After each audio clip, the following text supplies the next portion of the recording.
Bonjour à tous et toutes, ou bonsoir, selon l'heure où vous regarderez cette vidéo. Je souhaitais réagir par rapport à une actualité suite à diverses vidéos qui ont été réalisées par des conseillères pour soi-disant réfuter le cinévacantisme. Et je vous avoue que ce genre de vidéo a tendance à se multiplier sur les réseaux sociaux. Alors d'un côté, il y a quelques points positifs dans le sens où on attire de plus en plus l'attention, alors qu'avant, nous n'avons eu droit qu'à l'indifférence de beaucoup. Alors, ça permet, comme je vous l'ai dit, dans un angle positif, que les gens se posent des questions sur notre position et de pouvoir, sans bien sûr faire en sorte que les gens déforment notre pensée et notre position. Ça permet toujours de pouvoir clarifier certains points. Et justement, c'est l'occasion de cette vidéo, c'est d'apporter une réponse à une chaîne YouTube dans laquelle j'ai eu droit à une réponse et même à un thème d'émission. Alors peut-être que vous connaissez cette chaîne YouTube. Elle s'intitule Chronique d'un démonologue. Et ces personnes, alors je n'ai pas écouté l'émission en intégralité, en tout cas celle-ci, mais j'ai posé une question justement, puisque comme vous le savez, j'avais déjà posé des questions à d'autres conciliaires qui m'ont ignoré tout bonnement, malheureusement. Mais là, j'avoue, et je remercie cette chaîne, au moins il y a eu l'effort d'apporter une réponse et je tenais à dire que c'est un point très positif.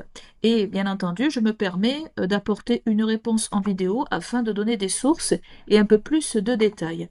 Alors, j'ai posé cette question, j'ai dit: Bonsoir, le Vatican apostat depuis Vatican II soutient dans son magistère ordinaire la théologie des deux alliances. Alors, pour rappel, la théologie des deux alliances, c'est cette initiative nouvelle des instances conciliaires qui vise à instaurer un dialogue interreligieux avec les talmudistes. Et d'ailleurs, si vous lisez la première page de Wikipédia, ce n'est pas moi qui l'invente, vous voyez qu'il est marqué que la déclaration Nostra Aetate que nous allons lire un peu plus tard, eh bien, pose les bases d'une nouvelle relation. Donc, si c'est nouveau, si c'est une nouvelle relation avec même de nouvelles exégèses, notamment l'Épître aux Romains 11, 29, vous voyez que il n'y a pas d'antécédent dans la Sainte Église catholique. Et je me doute que si des conciliaires avaient eu sous la main de véritables pères et docteurs de l'Église qui avaient potentiellement donné euh, une interprétation et avaient jeté les bases de la théologie des deux alliances, croyez-moi que les conciliaires en auraient parlé matin, midi et soir. Mais vous verrez que ce n'est pas le cas. Et d'ailleurs, je vais le citer avec quelques sources. Avec quelques sources. Comme vous le savez, le thème de la théologie des deux alliances est un thème qui revient à l'honneur sur ma chaîne YouTube, car c'est un thème où je suis, je dirais, le plus à l'aise, la plus à l'aise pour traiter ce genre de sujet, puisque Vatican II va ouvrir tellement de bouleversements que de tout reprendre, ça nécessite vraiment même une spécialisation, parce qu'il y a tellement de bouleversements, de nouveautés, que, il faudrait vraiment que chacun d'entre nous se spécialise sur un sujet précis. Et je peux comprendre que certains ou certaines n'aient pas forcément le temps ou la compétence de se pencher sur des sujets en détail, mais moi, je le fais en tout cas pour la théologie des deux alliances. Donc ceci étant rappelé, je reviens sur le post de cette chaîne YouTube. Donc je reviens donc à ce que je lisais. Donc le Vatican apostat depuis Vatican II soutient dans son magistère ordinaire la théologie des deux alliances qui contredit cette vérité catholique que la première alliance est abrogée et que les juifs sont réprouvés donc en dehors de l'Église. Donc là, je me base notamment sur Nostra Aetate que vous voyez à l'écran ici. Donc là, vous avez un passage clair où il est marqué que les Juifs ne doivent pas être considérés comme étant réprouvés. Donc je vous lis, hein. S'il est vrai que l'Église est le nouveau peuple de Dieu, les Juifs ne doivent pas pour autant être présentés comme réprouvés par Dieu ni maudits, comme si cela découlait de la Sainte Écriture. Voilà, donc je reprends vraiment des passages clés que j'ai lus. Alors, voici la question. Je vous pose une question simple. Est-ce que Cantate Domino du Concile de Florence, donc qui est ici, voilà, je le rappelle, voilà, donc je vous montre le passage en question. où il est dit que ceux qui observent la circoncision, le sabbat et les autres prescriptions légales et affirment qu'ils ne peuvent pas du tout avoir part au salut éternel, sauf si un jour ils reviennent de ces erreurs. Donc, ceux qui observent la circoncision et le sabbat, ce sont les talmudistes, bien entendu. Et on vous dit qu'extérieurement, ils ne peuvent pas avoir part au salut, donc ils sont en dehors de l'Église. Donc ils sont bien réprouvés, puisque, comme je l'avais indiqué dans une précédente vidéo, le terme réprouvé dans le langage théologique, cela signifie une personne qui est destinée aux peines éternelles, et donc si la personne est destinée aux peines éternelles, eh bien, elle ne bénéficie pas du salut. Voilà, tout simplement. C'est l'opposé de l'élu, de la personne et de l'âme qui est prédestinée au ciel ou alors au purgatoire. Bon, voilà. Ceci étant posé, je reviens. Alors, donc voilà, j'ai demandé si vraiment il y avait deux points dans Cantate Domino et dans Nostra Aetate qui s'opposaient. Voilà, donc il m'a fait une réponse. Voilà, donc on va la lire. Alors, je sais qu'il a aussi présenté dans une autre émission, puisque ce monsieur a fait une vidéo avec Monsieur Dumouche que vous connaissez sans doute, et là, carrément, il a mis mon commentaire et il a fait des explications. Alors, je ne vais pas m'attarder plus en détail sur les commentaires de Monsieur Dumouche, qui à la fois, eh bien, malheureusement, ne sont pas du tout en cohérence avec les pères et docteurs de l'Église, comme vous vous en doutez, puisqu'il a une théologie moderniste qu'il a bricolée de lui-même. Donc du coup, il va parler de l'État d'Israël, de ce qui se passe à Gaza, de ce qui se passe à Jérusalem. Bon, bref, ça n'a pas trop de rapport. Enfin, si, c'est un rapport. Je l'expliquerai un peu plus tard dans la vidéo. Mais malheureusement, il ne faut pas compter sur Monsieur Dumouche pour reprendre et nous instruire de la sagesse des pères et docteurs de l'Église qui ont prophétisé sur la construction du troisième temple. Je n'ai jamais entendu Monsieur Dumouche, alors je ne connais pas toutes ces vidéos, je peux me tromper, mais je ne l'ai jamais entendu parler, par exemple, de l'État sioniste qui voulait, dont les talmudistes, les juifs, qui ont renié notre Seigneur Jésus-Christ, euh, à quel point ils étaient empressés de reconstruire le troisième temple. Et là, il y a une dimension eschatologique et une dimension d'accueillir l'antéchrist.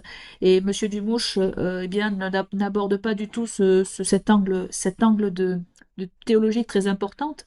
Et comme je l'ai dit, cela fait partie vraiment de toute une série de commentaires des pères de l'Église sur le rôle des talmudistes dans l'accueil de l'antéchrist.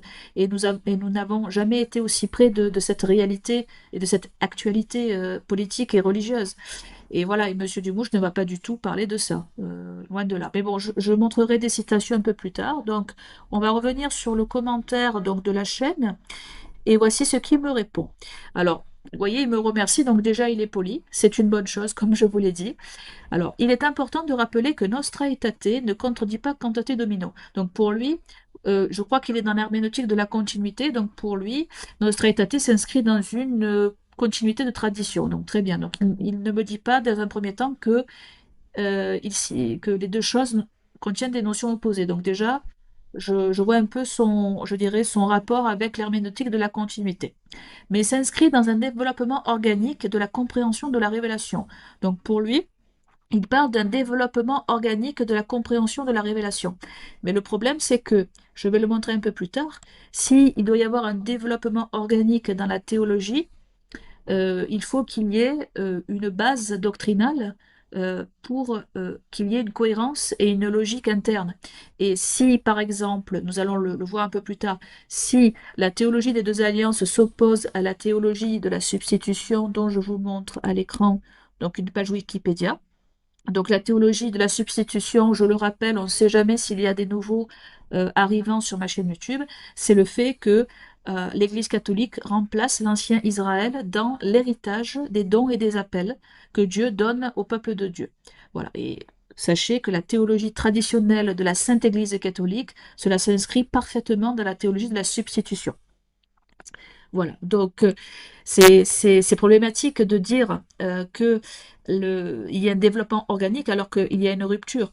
Il ne peut pas y avoir un développement dans le fait de considérer deux positions qui sont opposés. Voilà. Bon, je continue.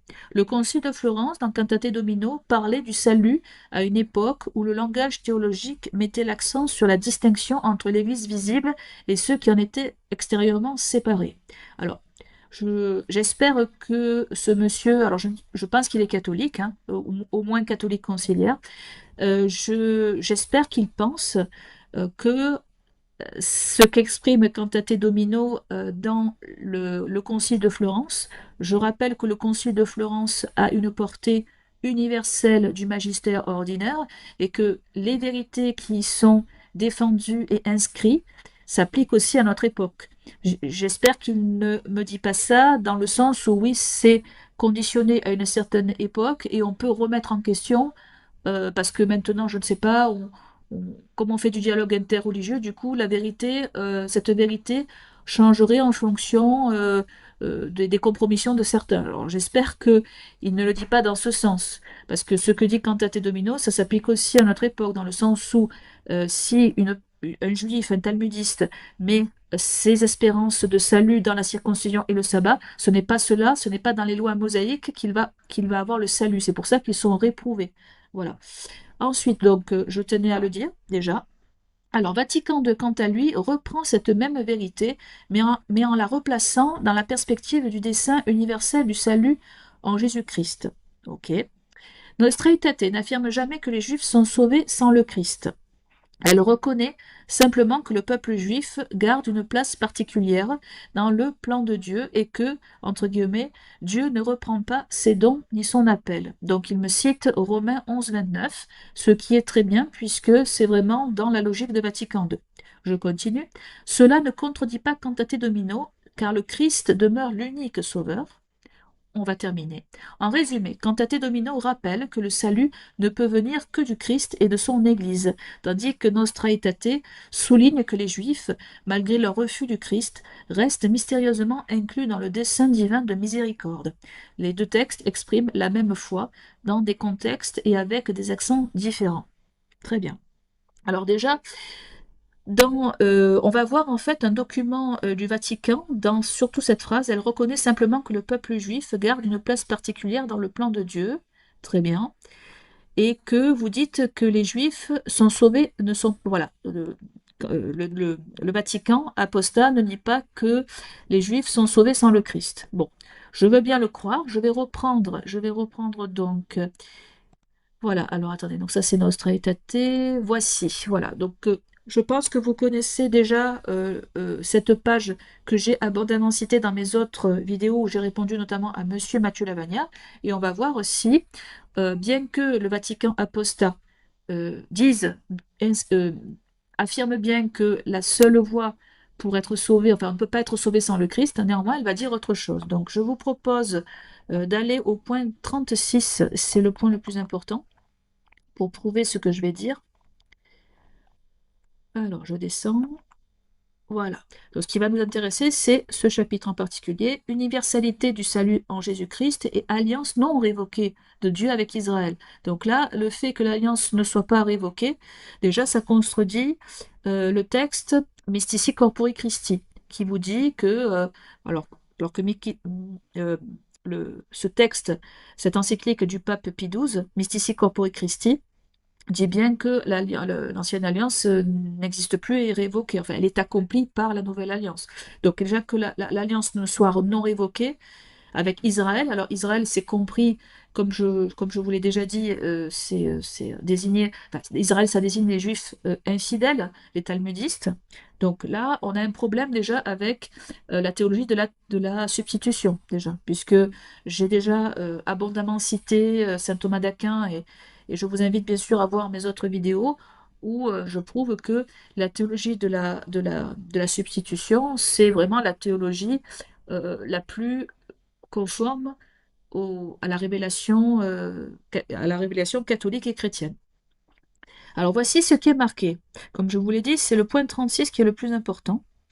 De la profession de foi chrétienne qu'il ne peut y avoir qu'une seule voie menant au salut. Donc c'est ce qu'a cité donc Chronique d'un démonologue. Hein. Voilà, donc ça, il a repris ça. Il ne s'ensuit d'aucune manière que les Juifs sont exclus du salut de Dieu parce qu'ils n'ont pas reconnu en Jésus-Christ le Messie d'Israël et le Fils de Dieu.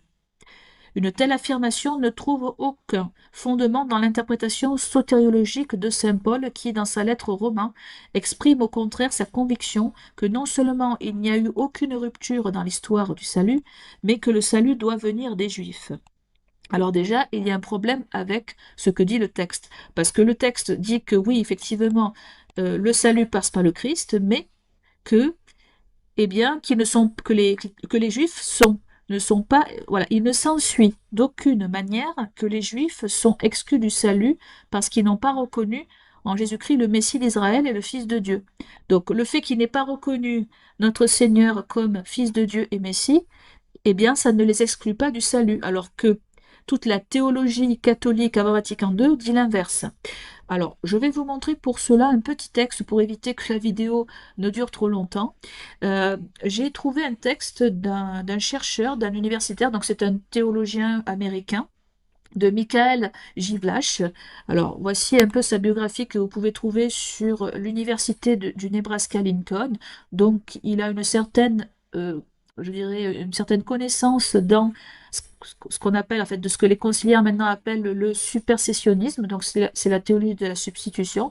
Et j'ai pris notamment un texte, une étude de ce monsieur, de ce professeur, pour illustrer la façon dont il a justement fait des analyses et surtout ce qui est le plus important, c'est qu'il a cité des pères et des docteurs de l'Église qui prouvent que l'Israël infidèle, les Juifs qui n'ont pas reconnu notre Seigneur, qui ont rejeté notre Seigneur Jésus-Christ, on voit que tout ce qui concerne les dons et les promesses ont été transférés à la Sainte Église catholique. Donc c'est pour dire qu'il y a une notion de rejet mais que dans les derniers temps, et ça, de nombreux pères de l'Église et docteurs soutiennent cette idée, que les Juifs auront une conversion massive à la fin des temps. Et d'ailleurs, c'est ce que dit le commentaire de Chronique des monologues, on le voit marqué ici, tandis que Nostra Aetate souligne que les Juifs, malgré leur refus du Christ, restent mystérieusement inclus dans le dessein divin de miséricorde. Donc ça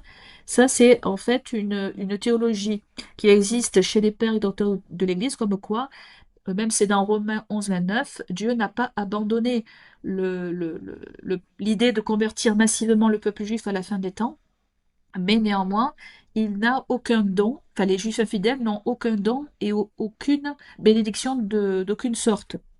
Et c'est ça qu'il faut rappeler. Il ne faut pas confondre leur état de révolte contre le Messie, le vrai Messie qu'ils ont refusé, et il ne faut pas confondre aussi la conversion qui va arriver, qui va survenir à la fin des temps. C'est deux choses différentes. Et donc le problème, c'est que Vatican II inaugure bien une nouveauté qui marque cette rupture. Et ça, en tant que c'est des vacantistes, c'est surtout l'objet de mon travail que de le souligner. Donc, si vraiment vous souhaitez me répondre, par exemple, sous cette vidéo, si par exemple les chroniques d'un démonologue passent par là, je vous demande cette fois-ci de me trouver un père et un docteur de l'Église qui interprète notamment Romains 11, 29, mais dans toutes les initiatives du dialogue interreligieux, trouvez-moi un père et un docteur de l'Église qui interprète ou laisserait une porte ouverte dans le fait que les Juifs infidèles ont toujours déjà la première alliance, puisque Vatican II le soutient je dirais, ouvertement. Dans les discours des antipapes, quand ils vont dans les synagogues, ils disent à plusieurs reprises que la première alliance n'est pas révoquée. C'est même un enseignement et c'est même quelque chose qui est communément euh, cité lors des rencontres interreligieuses plutôt, excusez-moi. Donc voilà, donc ça n'a jamais été le cas dans la Sainte Église catholique. Aucun père, d'ailleurs c'est un défi que je vous lance, il n'y a aucun pape, aucun père, aucun docteur de l'Église qui va dans le sens que la première alliance n'est pas révoquée. Et encore, et aussi, si vous pouvez trouver aussi des pères et docteurs de l'Église qui disent que les Juifs infidèles ont conservé des promesses divines qui leur permet de se sauver en dehors de l'Église, ou alors d'avoir des bénédictions, hein, donnez-moi la référence, parce que dans ce que j'ai entrepris comme recherche globale, je n'ai jamais trouvé de pères et docteurs de l'Église qui vont dans ce sens. Il y a plutôt un consensus qui est cité les travaux de Monsieur Michael Givlash, qui au contraire prouve un consensus dans le fait que la- la- l'Israël infidèle a été rejetée. Et si elle a été rejetée, elle n'a pas les dons, ni les appels, ni les bénédictions. Et comme ce texte, mais je le mettrai dans les liens de la description, si vous souhaitez lire l'étude en intégralité, libre à vous, et si vous êtes bien sûr à l'aise dans la langue de Shakespeare, eh bien, libre à vous de le lire. Je vais juste en français résumer dans les grandes lignes ce texte. Voilà, donc j'ai fait, voilà, j'ai fait un petit résumé en français. Donc l'article, donc voilà, je vous résume. Donc le contexte et l'objectif. L'article étudie la doctrine de l'Israël, donc la nation, telle qu'elle a été développée par l'Église des pères de l'Antiquité. Donc là, on est dans les premiers temps de l'Église. L'auteur note que même si nombre d'études se sont focalisées sur le remplacement d'Israël par l'Église, donc supersessionnisme, moins d'attention a été portée à la perspective d'avenir que l'Église ancienne réservée à la nation d'Israël. Donc là, on va le lire plus tard, c'est la conversion des Juifs à la fin des temps. Alors, principaux thèmes et conclusions. Donc, l'auteur rassemble les écrits des pères de l'Église pour faire émerger un consensus autour de 5 points. Donc, c'est pour ça que je parle de consensus. Moi, je vous parle essentiellement du consensus à Vatican II, de ces 5 points, et trouvez-moi donc voilà, un théologien, enfin, théologien, une personne d'importance quand même, qui va dans le sens opposé de ce que je vais lire. Et si vraiment vous me trouvez cette citation, eh bien, en fait, marquez-le noir sur blanc. Bon, je continue. Donc, Israël, en tant que nation, a été jugé par Dieu à cause de son rejet du Christ. Voilà. Donc, la preuve de ce jugement réside notamment dans les deux destructions de Jérusalem. Donc, c'est le temple. L'Église se posait comme le nouvel Israël ou Israël véritable dans le plan de Dieu. En tant que Nouvel Israël, l'Église assumait les Écritures. Écoutez bien, hein, ouvrez bien les oreilles. Les Écritures, les alliances et les promesses qui étaient données initialement à Israël. Donc il y a eu ce qu'on appelle un transfert. Et c'est tout à fait logique avec la théologie de la substitution. Voilà. Ensuite, je continue avec le point 5. Cependant, et c'est un point important, l'Église des Pères croyait aussi à une conversion future de la nation d'Israël en accord avec des prophéties de l'Ancien Testament et avec Ipstala to the Roman 11. Voilà, donc c'est la citation de Romains. Donc le développement des thèmes, donc le rejet d'Israël, plusieurs pères de l'Église, donc il y a Saint Irénée de Lyon, Origène et Tertullien, considèrent que la nation d'Israël a rejeté le Christ et a donc subi le jugement de Dieu, donc un jugement négatif, hein, c'est un jugement de condamnation. L'Église comme nouvel Israël. À partir du IIe siècle, l'Église se voit comme la continuation ou l'accomplissement d'Israël. Par exemple, Justin Martyr proclame que nous, alors il parle des chrétiens, nous qui avons été menés à Dieu par ce Christ crucifié, sommes le véritable Israël. Voilà. Donc s'il y a un véritable Israël, il n'y a qu'un seul véritable Israël. Euh, et je mets au défi les conciliaires de trouver l'inverse, puisque là, certains d'entre eux se permettent de nous attaquer assez frontalement, mais là-dessus, je vous mets au défi de trouver euh, voilà, des citations contraires à ce que je vous ai cité, et c'est un consensus. Ensuite, donc voilà, prise en charge des promesses et alliances. L'Église affirme hériter des alliances, des écritures et des promesses qui étaient destinées à Israël. Donc, c'est pour dire que lorsque vous avez Romains 11, 29, quand Saint Paul dit que les dons et les appels de Dieu sont irrévocables, initialement, Dieu a fait des promesses à Israël, à l'ancien Israël, et Dieu, comme il ne reprend pas sa parole et il garde sa parole, toutes ces promesses ont été transférées aux gentils, c'est-à-dire aux gentils qui sont les non-juifs.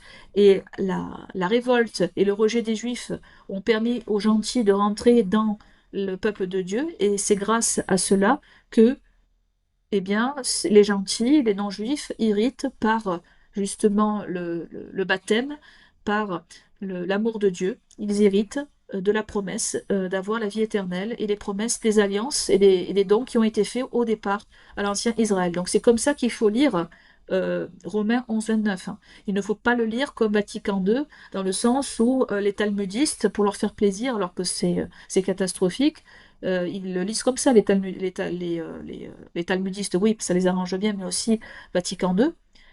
C'est vraiment voilà, pour embrouiller les esprits. Et c'est très dangereux d'avoir cette lecture qui, je le rappelle, n'existait pas. Et si cela n'existe pas, prouvez-moi l'inverse. Voilà. Ensuite, donc le dernier point, espérance pour Israël. Malgré le jugement et le remplacement partiel, l'étude montre que de nombreux pères attendaient une conversion collective au national d'Israël dans les derniers temps. Par exemple, la venue d'Elijah, donc c'est Élie, l'apparition de l'Antéchrist, puis le retour du Christ, après quoi tout Israël sera sauvé. Et notamment, on va rester sur le thème de l'Antéchrist, voilà, alors attendez, voici. Donc je vais vous citer des passages du livre qui s'intitule L'Antéchrist et les Juifs. Alors à la base, cet ouvrage a été rédigé par le professeur Franz Pirago et c'est Monsieur Laurent Glosier qui a fait la traduction. Donc voici ce qu'on trouve à la page 77. L'Antéchrist se fera passer pour le Messie. Les saints pères expliquent de manière unanime que les Juifs accepteront et reconnaîtront l'Antéchrist comme le Messie. Et ensuite, Saint Irénée, Saint Hilaire, Saint Ambroise, Saint Augustin, Saint Jérôme, Saint Jean de Damas, entre autres, attestent cette prophétie. Donc on voit qu'il y a aussi un consensus des pères et des saints sur ce sujet. Hein. Le fait que l'Antéchrist fera passer pour le Messie et que les Juifs en plus l'accepteront, ça c'est unanime. Et ça, ce point-là, Vatican II ne le rappelle pas. Surtout quand on est dans une démarche de dialogue interreligieux, vous comprenez que ça fait tâche. En plus, on cache cette vérité bien sous le tapis pour pas que ça fasse du bruit. Mais moi, je serai là pour ramener cette réalité sur le devant de la scène. Parce que ce que le Vatican apostat joue vraiment un jeu très dangereux dans le sens où cela pervertit les âmes, cela crée des ténèbres dans la véritable compréhension de ce qu'est vraiment l'antéchrist et ce qu'est vraiment l'égarement des talmudistes. Et de plus, j'ai l'impression que de plus en plus, enfin, au fur et à mesure que le temps passe, les gens sont de plus en plus aveuglés, surtout les catholiques, et ils ne rappellent pas suffisamment ces réalités-là. Et j'ai peur, enfin, c'est pour ça que je fais autant de vidéos, j'ai peur que l'égarement aille tellement loin que les catholiques qui sont dans les institutions conciliaires, si l'antéchrist arrive demain et qu'il reconstruit le troisième temple, eh bien, on aura tous les éléments pour ils adorent l'antéchrist finalement. Hein, puisqu'avec la théologie des deux alliances, on a déjà la première base, la première phase du fait de ne pas considérer la première alliance comme étant révoquée. On considère les talmudistes comme faisant partie, comme étant héritières des promesses d'Israël. Donc déjà, progressivement, on leur accorde une légitimité qu'ils n'avaient jamais eue, et pour cause. Et pour cause. Alors, voilà, je vous cite un dernier extrait à la page 79. L'Antéchrist se fera passer pour le Messie. L'Antéchrist fera reconstruire et s'installera au temple de Jérusalem pour y être adoré. Les Juifs y feront des sacrifices d'animaux pour lui et de l'encens sera brûlé en son honneur. Donc il y aura potentiellement une restauration du sacerdoce d'Aaron. Enfin, en tout cas dans sa forme originelle. Donc, pour en revenir au poste et pour conclusion, à travers tous les éléments que je vous ai montrés, vous ne pouvez pas dire que les deux textes expriment la même foi dans des contextes et dans des accents différents, puisque la théologie, les grandes lignes théologiques vont dans des directions diamétralement opposées. Voilà. Écoutez, je vous remercie d'avoir visionné cette vidéo. N'hésitez pas à liker et à partager, et je vous retrouve pour de prochains contenus. Soyez bénis, au revoir.